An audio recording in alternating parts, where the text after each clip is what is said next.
Անգլիական որոշ վերլուծաբաններ ասում են, որ Իսրայելի հատուկ ծառայությունները արդեն աշխատում են քրդերի, ադրբեջանցիների եւ բալուչների հետ եւ արդեն ինչ որ պրոյեկտներ են ստեղծում իրենց ինքնավարությամբ կամ անկախության, մեզ համար սա ինչ է նշանակում։ Սա մահացու վտանգ է Հայաստանի համար։ Իրանի դեստաբիլիզացումը կամ դեզինտեգրացիան, այսինքն եթե Իրանը գնա Յուգոսլավիայի ճանապարհով եւ այնտեղ սադրեն այս ներքին կոնֆլիկտները, ներքին բախումները էթնիկ խմբերի մեջ, սա շատ եւ շատ ցավալի կլինի Հայաստանի համար։ Մենք կտրվենք մեր դաշնակցից, եթե ադրբեջանցիների հետ աշխատեն եւ ստեղծվի ինչ որ ինքնավարություն կամ ապագայում անգամ անկախ պետություն, ինչպես եղավ Իրաքում, Իրաքի հյուսիսում, դա նշանակում է, որ իհարկե ադրբեջանական եւ թուրքական ֆակտորը մեր ռեգիոնում կրկնապատկվի, շատ ավելի ուժեղ կդառնա եւ մենք համարյա տոտալ շրջափակման մեջ կլինենք, սա մեզ համար շատ վատ է։ Եթե սա լինի,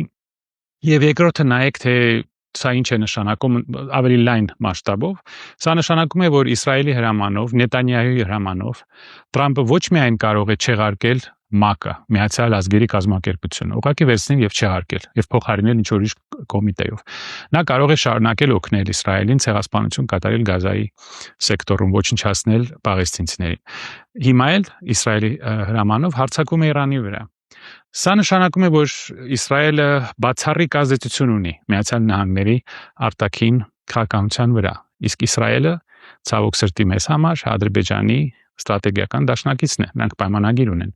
Իսրայելը վճռական օգնություն տրամադրեց Ադրբեջանին 2000 թվականի պատերազմի ժամանակ 70% այն զենքի, որով սպանել էին մեր տղաներին իսրայելից էր։ Իսրայելը այնտեղ ունի արդեն բազաներ Ադրբեջանի տարածքում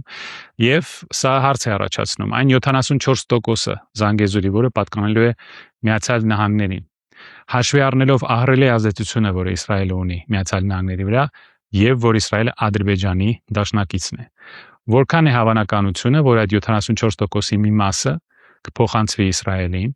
կամ Իսրայելի օգնությամբ Ադրբեջանին եւ Թուրքիային։ Եվ եթե մենք ապրում ենք մի աշխարհում, դա եթե չի, արդեն փաստ է, մենք ապրում ենք մի աշխարհում, որտեղ ամեն ինչ լուծվում է ուժով, հարձակումներով, պատերազմներով, ինչն է խանգարելու Իսրայելին, Թուրքիային եւ Ադրբեջանին Սյունիքում ուժով լուծել ապագայում Սյունիքի հարցը։ Սա շատ կարևոր հարցեր են, որոնք մենք պետք է մեզ տանք։ Հայաստանի համար հիմա կենսական նշանակություն ունի շատ խելացի, շատ զգուշ, վիրտուոզ դիվանագիտություն, պետք է աշխատել այն երկրների հետ, որոնք ունեն կենսական շահեր մեր ռեգիոնում, ոչ թե հենվել դատարկ բառերի վրա։ 8 տարվա այս PR կոմպանիան, 8 տարվա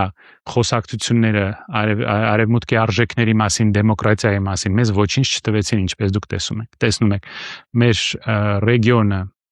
երրում է, աշխարհը երրում է, ամեն ինչ լուծվում է ուժով,